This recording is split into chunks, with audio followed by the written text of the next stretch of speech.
Hello dear students. In this video we're going to start our first chapter for this year, which is the nervous system. Nervous system is going to be divided into many parts. So let's start with the part number 1. Part 1 about the functional organization of the nerves. We're going to talk about the nervous communication, organization of the nervous system, and the vertebrate. In this slide, we're going to talk about the function of the nervous system.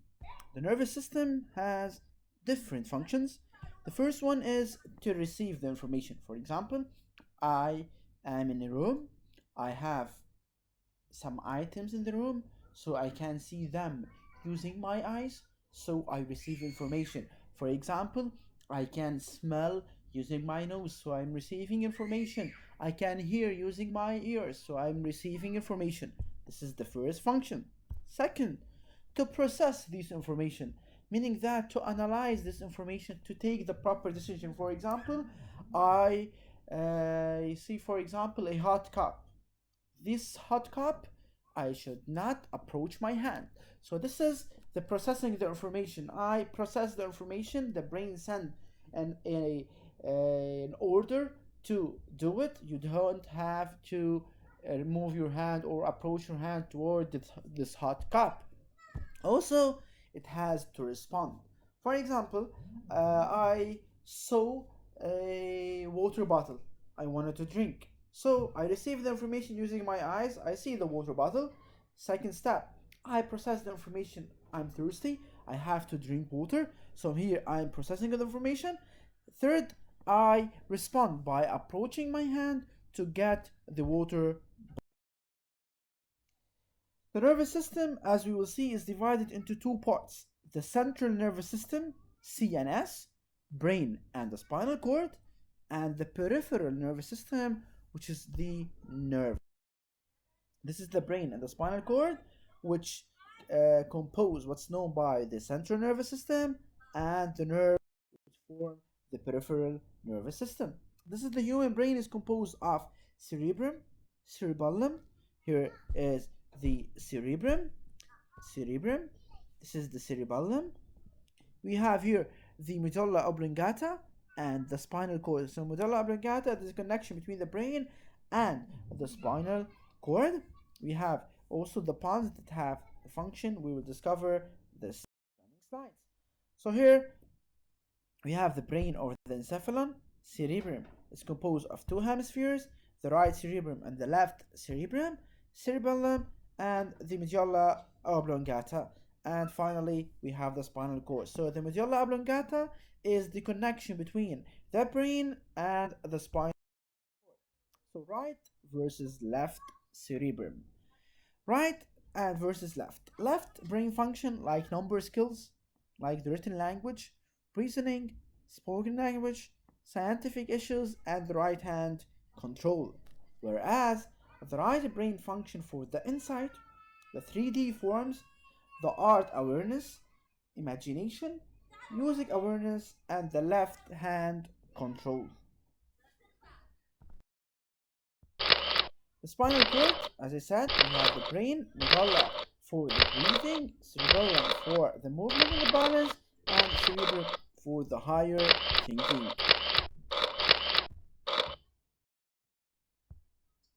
Nervous system, as I said, is composed of the central nervous system and the peripheral nervous system. Central nervous system is abbreviated as CNS, central nervous system, whereas the peripheral nervous system is abbreviated as PNS, peripheral nervous system.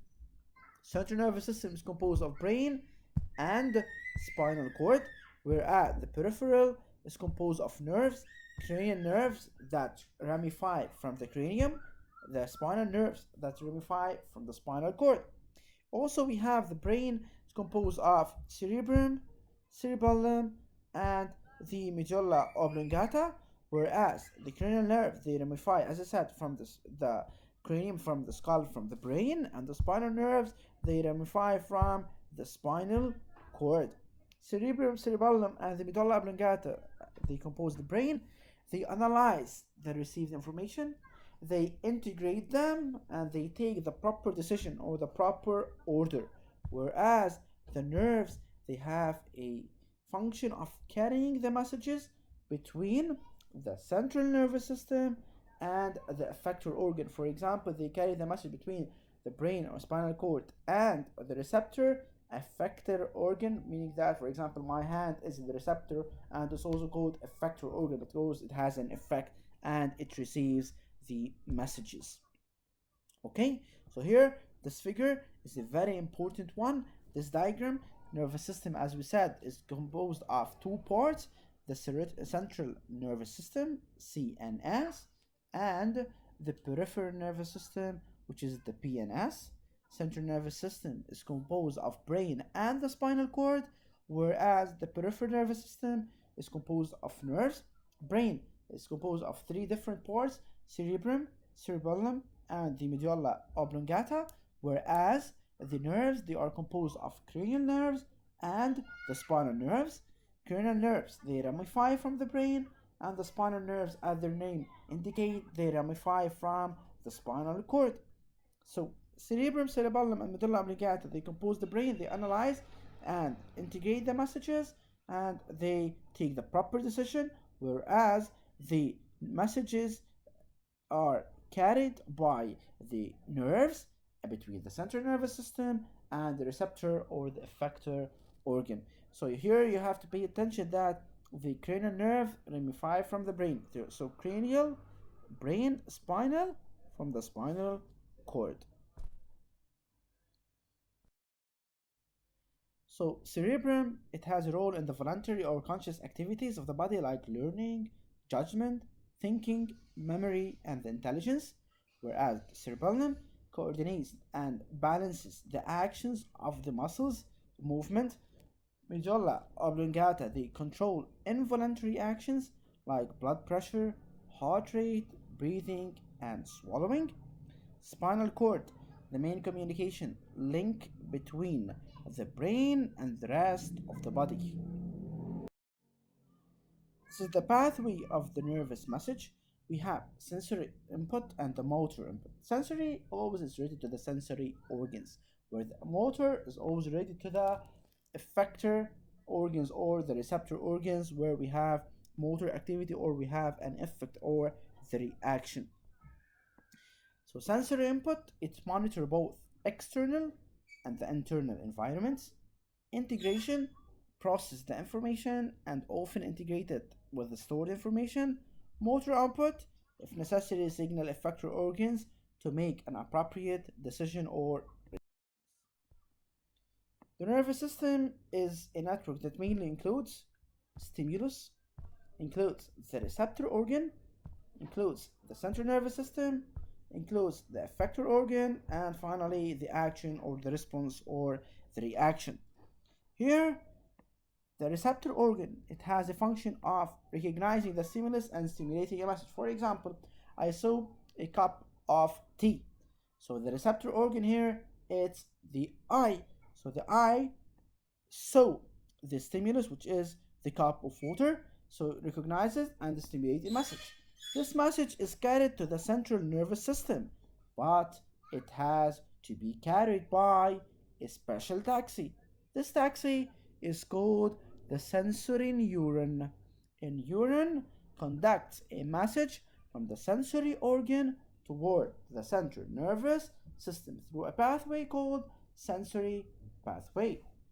While message from the central nervous system is going to be carried to the effector organ, where the function of the central nervous system is to receive information, to analyze it, to integrate it, and take the proper decision. While the message between the central nervous system and the motor or the effector organ, it has to be carried also by a special taxi. This taxi is called the motor neuron, or it's called efferent.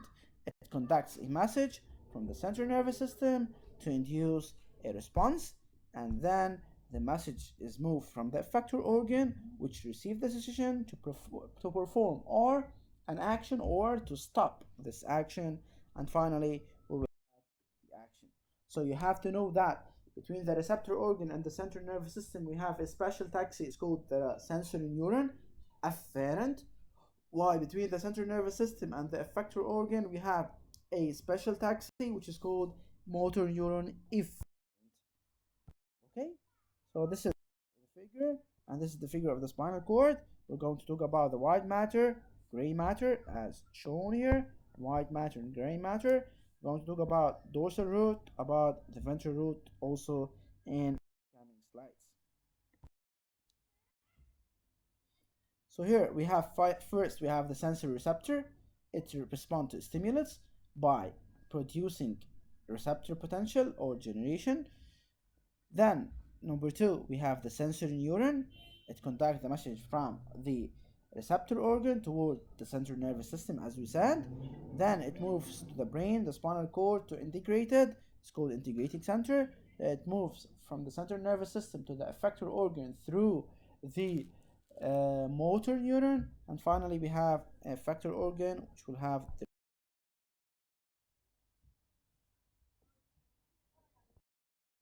so here the example that I have explained before, we have a sensory input received to the brain for integration, and then we have water output. So cup of water represents the stimulus here. The stimulus here is the cup of water. So we see the cup of water through the use of my eyes. Then this is the sensory organ. Then it moves to the central nervous system by the help of the sensory neuron. As we said, it's called afferent neuron. Then it moves to the central nervous system where it's integrated and sent from the central toward the muscle of the hand by the help of the motor neuron. Is called efferent. Some of you is going to ask me, how can we differentiate between afferent and efferent? They are very close to each other. So the first one is the sensory. Sensory afferent. Why? Because letter A starts before the letter A. So this is a way you can differentiate between afferent and efferent. So always we sense before we have the motor action. So sensory first, the letter A is the first letter. So we can say that sensory is afferent and not efferent. Then the muscle of the hand, they are called the receptor or the effector organ. And then the hand approach, and we have the response, or we have the reaction. Here is the response, approach of the hand. Okay, so stimulus number one, this is the pathway. Number two, we have the receptor organ. Three, central neuron. Number four, central nervous system, and inside the central nervous system we have special neuron. They are called interneuron. We're going to talk about them later. Number five, the motor neuron. Number six, the effector organ. And number seven, which is the last step, we have the response. This is the pathway of the nervous message. And this is the spinal nerve. We have the axon of the sensory neuron, the dorsal root, and the ventral root. We have the groove here, that sign of the dorsal.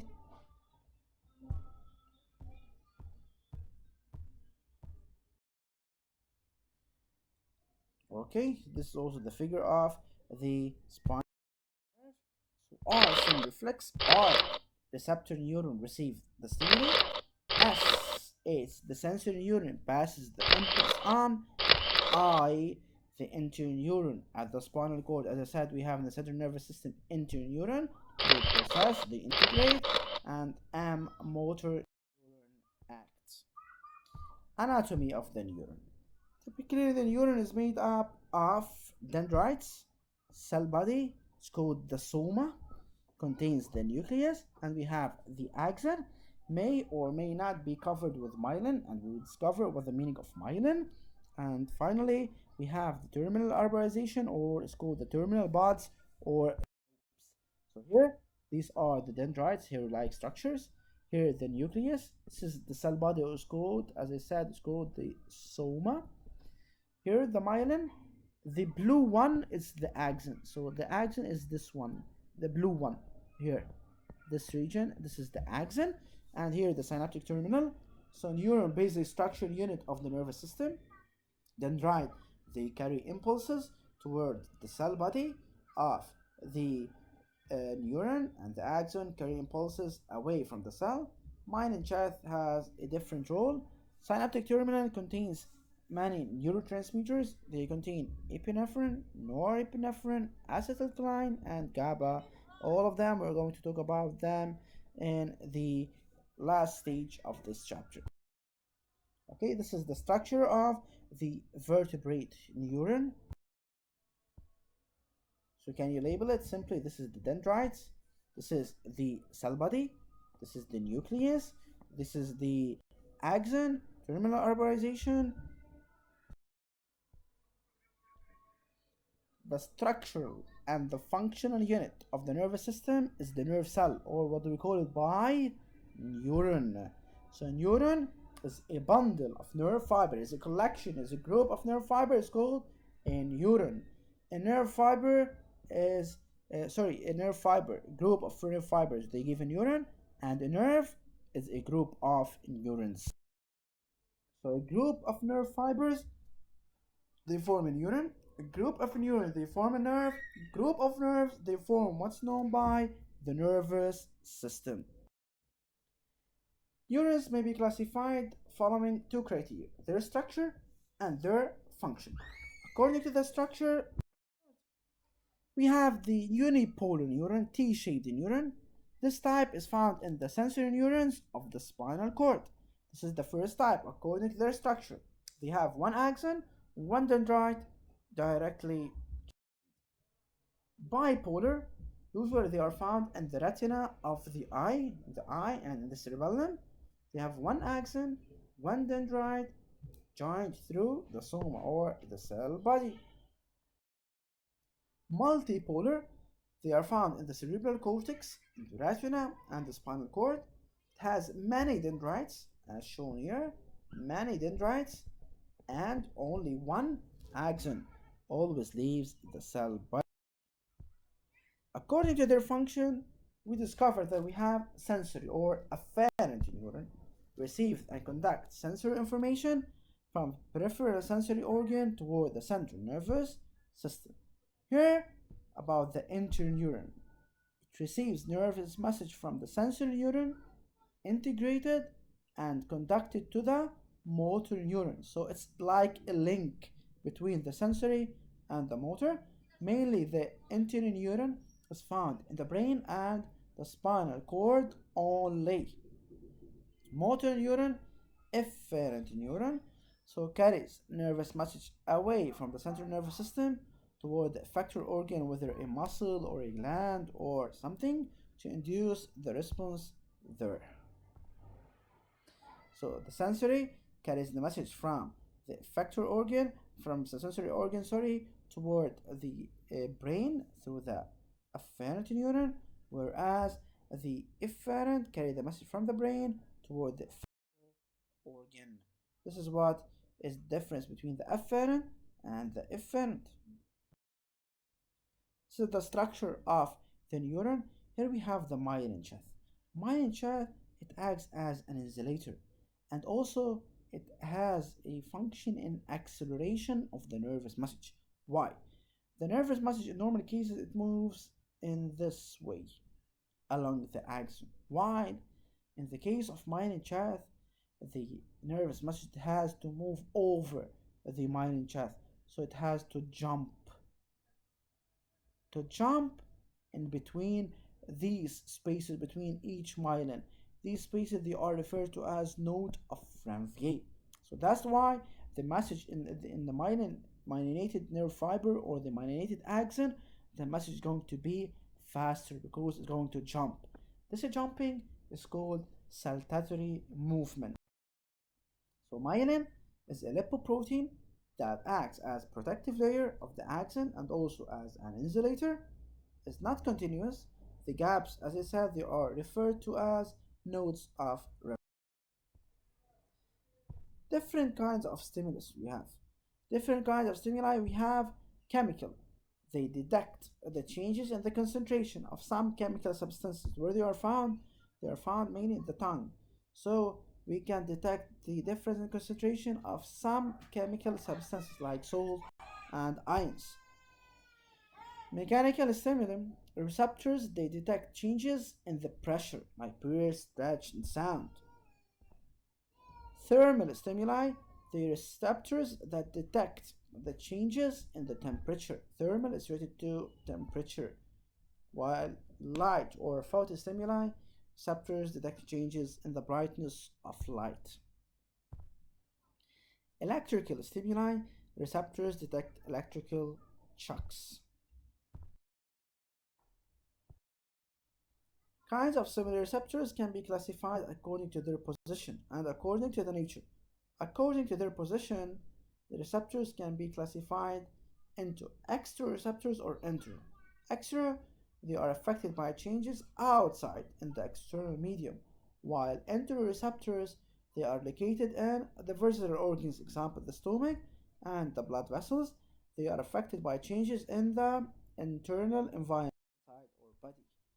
According to the nature of the stimuli, we have mechanoreceptors, they detect changes according to the pressure, touch, vibration, and sound.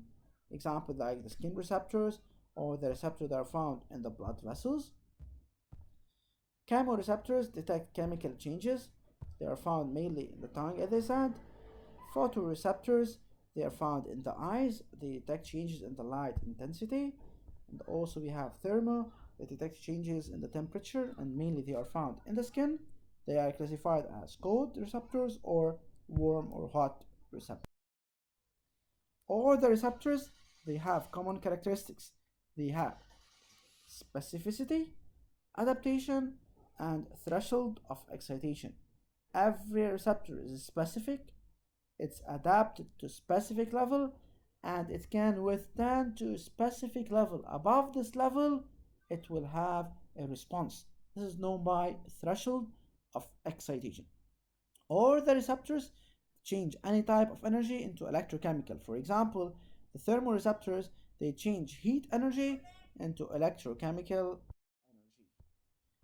Actions, they are classified as either voluntary or involuntary. From now on, we have to replace the word involuntary by the word reflex. So voluntary actions, these actions require thinking. So it has to intervention of the brain and the spinal cord. For example, I have to hold my phone. Holding my phone is an action that require thinking, while the reflexes, the action that do not require thinking and do not require the intervention of the brain. For example, I hold a hot cup of tea. I hold it, I thought that it's normal, it's very hot, so immediately I'm going to throw it. This action or this reflex is called the reflex action. It doesn't require the intervention of the brain and it doesn't require thinking. Pathway of the nervous message through the spinal nerve, as I said, it starts with the sensory receptors, afferent, interneuron or associated neuron, efferent, and finally toward the effector organ, whether a muscle or a gland. How to measure the speed of the propagation of the nervous message? Measuring the speed of propagation of the nervous message, we have this experiment, stimulating electrode, and in this stimulating electrode, we have both of them, they are placed inside the axon, delta D, the distance between these two stimulating electrodes, and we have the reaction. How can we measure the speed? The speed is delta D over delta T. Delta D is the distance. This one, it's the distance over delta T, which is the time. Okay? Factors that affect the speed of the propagation of the nervous message inside the nerve fiber. Diameter of the nerve fiber. As the diameter increases, the speed of the propagation of the nervous message will increase. So D1 is less than D2. So D2 or V2 is greater than V1 due to the larger diameter. So diameter here is larger, so speed is higher. Okay, so as a conclusion, as the diameter of the nerve fiber increases, the speed of propagation of the nervous message also increases. Myelination of the nerve fiber. Myelination of the nerve fiber, the presence of myelin. As we have myelin, sure, the speed is going to be higher in the case of myelin. So V2 for the nerve fiber 2 is greater than V1 for nerve fiber 1. So as a conclusion, the presence of myelin has higher effect on the increasing the speed of propagation of the nervous message than the effect of the diameter. Propagation of the message in a non-myelinated fiber moves straight, while the case of myelin is going to move in a jumping manner, which is known by a saltatory manner. So myelin is an insulator. It doesn't contact a nervous message. So it moves like this in a saltatory movement by jumping. So the nervous message propagates in a saltatory manner.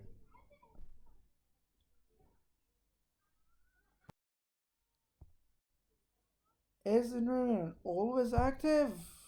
Are we always listening? Are we always walking? Are we always talking? Are we always in pain? Sure not. So, do you always think? Sure not. So, this is when we speak of a neuron at rest. At rest, meaning that taking a break.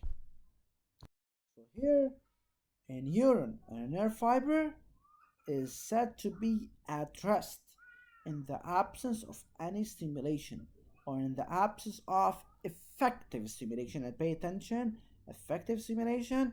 We're going to explain this in the coming parts of our chapter about the nervous system.